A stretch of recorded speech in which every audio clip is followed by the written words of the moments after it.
ভেবে দেখুন, আপনি হেঁটে চলছেন এক গভীর অজানা দ্বীপে। চারপাশের নিস্তব্ধতা, গাছের ডালে ঝুলছে হাজার হাজার ছেঁড়া পুতুল। তাদের কেউ অন্ধ, কারো হাত নেই, কারো মুখ পুড়ে গেছে, আর তাদের চোখ আপনার দিকে তাকিয়ে আছে, নড়ছে, যেন আপনাকে অনুসরণ করছে। এই দ্বীপের নাম আইল্যান্ড অব দ্য ডলস, মানে পুতুলের দ্বীপ। এটি শুধু মেক্সিকোর একটি পর্যটন স্থান নয়, এটি ভয়ানক ইতিহাসের নীরব সাক্ষী।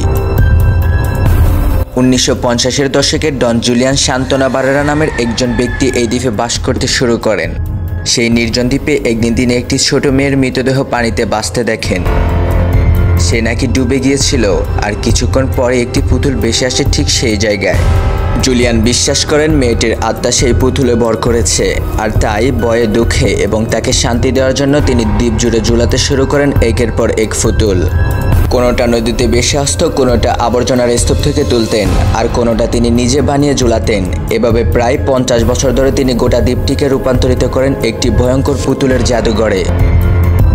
কিন্তু এখানে শেষ নয়। স্থানীয়রা বলে পুতুলগুলোর চোখ মাঝে মাঝে নাড়াচাড়া করে, রাতে হাসির আওয়াজ শোনা যায়, আর কেউ কেউ দেখেছেন পুতুলগুলো নিজে নিজে নড়ে ওঠে। কি বললেন?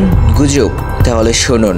2001 সালে জুলিয়ান নিজে মারা যান ঠিক সেখানেই, যেখানে সে ছোট মেয়ের মৃতদেহ পেয়েছিলেন। ঠিক একই জায়গায় একই মৃত্যু। আর তারপর থেকে এই দ্বীপের নাম ছড়িয়ে পড়ে সারা বিশ্বে। আজও হাজার হাজার পর্যটক আসেন এই দ্বীপে, কিন্তু সবাই পেরে না শান্তি নিয়ে। অনেকে অসুস্থ হয়ে পড়েন, কেউ ভয় পেয়ে অজ্ঞান হয়ে যান, আর কেউ বলেন তারা সত্যিই পুতুলের চোখে প্রাণ দেখেছেন।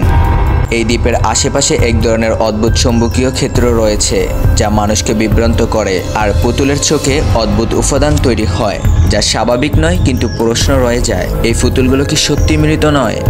এদের ভিতরে কি আজও আটকে আছে কোনো অতৃপ্ত আত্মা?